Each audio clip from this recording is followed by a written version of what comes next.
அவன் சாப்பிடுறதுக்கு முன்னாடி ஜெபம் பண்றவன் அர்த்தம். புரியுதுங்களா? அப்ப நம்ம எப்படி 3 வேளையும் நம்ம சரீரத்துக்கு ஆகாரம் கொடுக்கிறோமோ அது மாதிரி நம்ம ஆவிக்குரிய வாழ்க்கையில நம்ம பலன் கொண்டு நம்ம நிற்கிறதுக்கான ஆகாரத்தை கொடுக்க வேண்டும். அல்லேலூயா. சரீர பசியை காட்டிலும் நம்மளுக்கு ஆவிக்குரிய பசி அதிகமா இருக்கும். ஐயோ நான் இன்னும் ஜெபிக்கலையே, டைம் ஆயிடுச்சு, நான் 1 மணிக்கு சாப்பிட்றவனாச்சு அப்படின்னு எப்படி சரீரத்துக்காக ஓடுறோமோ 12 மணிக்கெல்லாம் நான் ஆவிக்குரிய பசி எனக்கு எடுத்துக்கணும். ஐயோ 12 மணி ஆயிடுச்சு, நான் போய் ஜெபம் பண்ணணுமே அப்படின்ற ஆவிக்குரிய ஆகாரத்தை நான் வாங்கணுமே ஆண்டவர்கிட்ட இருந்துன்னு ஓடி போய் தேவ சமூகத்தில் நிக்க ஓடிடும். தேவ பலனினா நீங்க நிரப்பப்பட நிரப்பப்பட நிரப்பப்பட பேதுரு அங்கேயேதான் இருக்கிறான். ஆனா கொர்நேலியு ஆள் அனுப்பி விடுறான். அல்லேலூயா. அங்க 3 பேர் வந்து அவனை தேடிக்கிட்டே வராங்க.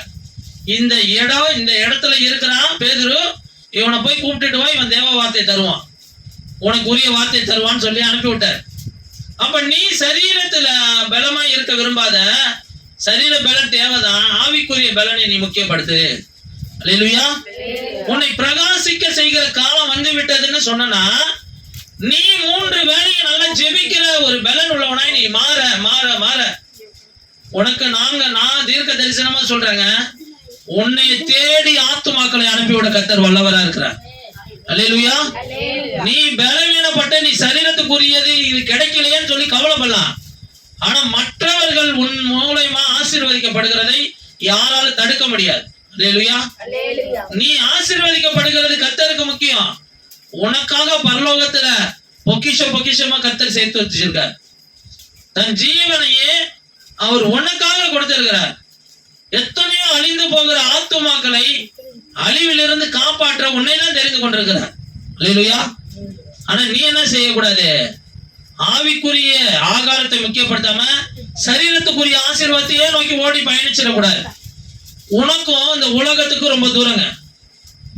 ஆவிக்குரியவன் ஆண்டவற்றை நெருங்க நெருங்க நெருங்க நெருங்க இந்த உலகம் ஆட்டோமேட்டிக்கா அவனை விட்டு ஓடி போய்கிட்டே இருக்கும். அப்ப ஆவிக்குரியவன் என்ன செய்யணும்னா, முதலாவது ஆண்டவற்றை நெருங்கி போகிற அனுபவத்துல நம்மளாதான் நம்மள விட்டு கொடுத்து வளரணும். நீங்களும் நானும் கர்த்தருக்குரிய மகனாய் மகளாய் சரியா விட்டு கொடுத்து வாழ முடியலன்னா நம்ம இந்த பூமிக்குரிய ஆசீர்வாதத்தை வேணா சுதந்திரித்துக் கொள்ளலாம், ஆனா நித்தியத்துக்கு வர முடியாதுங்க. நம்ம கர்த்தருடைய பிள்ளைன்னு சொல்லிக்கலாம், ஆனா கர்த்தருடைய சமூகத்துல வந்து பரலோகத்துல நிக்க முடியாது.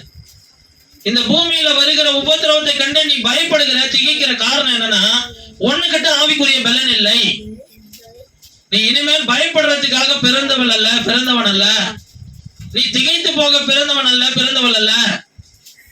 நீ கர்த்தருடைய மகிமையினால் இந்த உலகத்தை ஜெயிக்கிறவன் என்பதை நீங்க இந்த நாள் அறிந்து கொள்ளதான் வேண்டும். அல்லேலூயா. இந்த நாள் உங்களுக்கு உங்களுடைய பிரகாசம் உங்க மேல வந்துடுச்சு. நீங்க எழுப்பி பிரகாசிக்க போறீங்க, அவ்வளவுதான். ஏசாயா 60:1 படிங்க. ஏசாயாவின் புஸ்தகம் 60:1 படிங்க. உன் ஒளி வந்தது, எழும்பி பிரகாசி. அல்லேலூயா. எழும்பி பிரகாசி, உன் ஒளி வந்தது. அல்லேலூயா. இது போதும். எழும்பி பிரகாசிக்க கூடிய காலம் வந்துடுச்சு, ஒளி வந்துடுச்சு.